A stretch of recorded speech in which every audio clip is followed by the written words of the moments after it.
Salut les renards, c'est Foxpy, on se retrouve aujourd'hui pour un nouvel épisode d'Algorithmie où on va étudier l'identité remarquable a-b au carré. Alors on va créer une première méthode qui va renvoyer chaque élément du développement de cette identité remarquable, à savoir une variable qui contiendra a carré, une variable qui contiendra moins 2ab et une variable qui contiendra b carré. Alors on va se lancer tout de suite dans la définition de la méthode, je vais créer une variable identite, donc je ne vais pas mettre l'accent à la fin, et elle va prendre en paramètre deux variables, a et b. Ensuite, à l'intérieur de celle-ci, on va créer trois variables qui contiendront le développement de l'identité remarquable. Donc on aura x qui sera égal à a carré, on va avoir y qui sera égal à moins 1 fois 2 fois a fois b, et on va avoir z qui sera égal à b au carré. Le nom des variables importe peu, ici x, y, z, le tout c'est qu'elles soient renvoyées à la fin par notre méthode, puisqu'en effet en Python on peut renvoyer plusieurs variables, ici return x, y et z. Alors si je veux procéder à un petit test, imaginons avec une identité remarquable, identite, et on va faire ça avec 4 et 2, et bien là on va pouvoir récupérer les valeurs des variables. Pour ça il faut qu'on instancie trois variables. Je vais instancier ABC et elles sont égales à ce que renvoie identite de 4,2. Il ne me reste plus qu'à les afficher pour qu'on puisse voir le résultat. A, B, C. Et maintenant, je vais exécuter mon code. Alors là, on nous dit 16, moins 16 et 4. Alors regardons.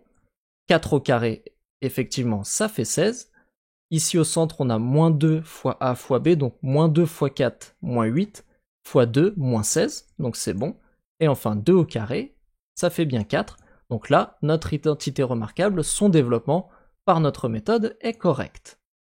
Cependant, ce n'est peut-être pas ce à quoi vous vous attendiez. Ce que vous auriez voulu, c'est que la méthode affiche le développement de l'identité remarquable. Alors ça, on peut le faire. On va remplacer le return par un print et on va ajouter x, y et z.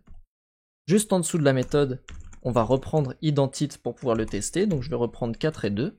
Là j'exécute, alors là, pour le moment ça nous affiche 16, moins 16 et 4, donc on n'a pas le développement complet, on a juste les valeurs des variables. Maintenant, on va ajouter des choses à notre print, par exemple ici la parenthèse ouvrante, on met une virgule, il nous faut la variable a, ensuite c'est l'opérateur moins, la variable b, il nous faut enfin fermer la parenthèse, ajouter le carré, on peut mettre ici le égal, si j'y arrive, voilà, et une virgule ici. Alors, on peut tester. Là, on a 4 moins 2 au carré égale 16 moins 16, 4. Alors, ça, c'est pas complet, il va falloir le compléter. Ici, on n'est pas obligé d'ajouter le plus, puisqu'on peut considérer que le moins du 16 est déjà un opérateur, mais on peut ajouter le plus ici. Donc, comme ceci. Et là, on a 4 moins 2 au carré, c'est égal à 16 moins 16 plus 4. Donc là, on a le développement qui est écrit. Si vous préférez voir le plus ici entre les x et y, vous pouvez bien entendu l'ajouter. N'oubliez pas la virgule pour séparer les variables dans les paramètres de print. Là, si je réexécute, on a 16 plus moins 16 plus 4. Alors enfin, pour la dernière chose de cet épisode, on va tester l'égalité. Donc 4 moins 2, ça fait 2, et 2 au carré, ça fait 4. Là, on a 16 moins 16, ça fait 0, plus 4, ça fait 4. Donc, notre algorithme est fonctionnel, il nous affiche à la fois l'identité remarquable développée et le bon résultat.